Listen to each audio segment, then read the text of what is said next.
Hi, today we're going to decorate Christmas cookies. Maybe not the traditional way that you remember doing it at your house, but we're going to have fun with girlfriends. How cute. You're doing a gingerbread man orange. Oh, we are good. Girls, we are good.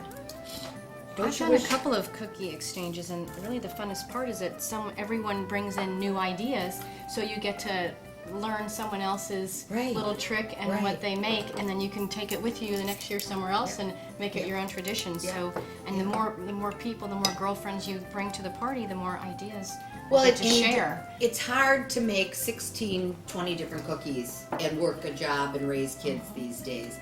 So if everyone brings cookies, you go home with a great variety. Oh, they're so delicious. Red Hearts, please. You can. I love red hearts. I'm going to take a few and put them on my tray. Oh, good idea. Put a few on your tray. Then we made chocolate chip cookies. Plain old chocolate chip cookies. Kate made them. And tell us what we did different on these chocolate chip. And we started with a mix. Yeah. Bite your tongue, but tell the truth. No, we just started with the chocolate chip cookie mix, but to add a little specialty to it, we put in dry cranberries. So they're chewy and tasty, so you get a little chocolate and then you get a little cranberry. You know what I was thinking? It's a delicious mix. We read and made. Kate and I we're readers and rippers out of magazines. And it said cranberries, but then yesterday we were talking and we thought dried cherries. Cherries with the chocolate would be better. And Patty, my friend, came in. Oh yeah. Wouldn't that be chocolate good? covered But cherries. you can get dried raspberries, chocolate Also, and raspberries. you can get dried cherries, dried Absolutely. raspberries. Wouldn't that be good? Yeah. Patty came in late, and we were all in bed from the airport, and so she had to entertain herself, and she stole one of our cookies, and she said, whatever you had in those chocolate chip cookies were wonderful. Oh, wow. It was a delicious change.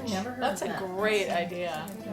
And we made oatmeal raisin, but you could make oatmeal cranberry, oatmeal cherry. How fun is that? That's cool. And you know, I'm going to tell you, there's nothing in a house that smells better than the other day when we were baking cookies. And when someone invites you to a cookie exchange party, you don't have to come with the best cutout. You just have to bring 12 dozen cookies of any sort. So you get cookies that just taste good. At my cookie exchange, the most popular cookie that ever came into my house was the peanut butter with the chocolate kiss on the top. That's so I simple. love those. Love them, Oh. love them, love them. And It's again, a Reese's bar. it is. So I'm just gonna take Simple. the plain chocolate chip cranberry cookie, and I'm going to add some frosting to half of it, so it looks like a half and half. But it isn't just a plain sugar half and half; it's a chocolate chip cranberry half and half. That's a really nice color green. It's a Thank perfect you. Would you like green. some? Very pretty. I'm sure. Yeah, that is gorgeous. How do we get this to come out? Do we have to cut an end off? Good. Yes. Wow. I have Those are some great. Because there's So that's pretzels, and you melt chocolate and put your pretzels in. But I added Red Hots, and that made it Christmas. I sprinkled some sprinkles on it, made it Christmas. Doesn't take a genius to make haystacks. Oh, Karen. Cute. Karen, that's so cute. Look at this See, snowman. she Okay, worked in this the is bakery. talent.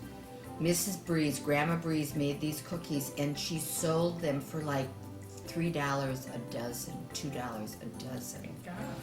And I would buy my cutout cookies from the bakery or from the grocery store or from one of the local bakeries.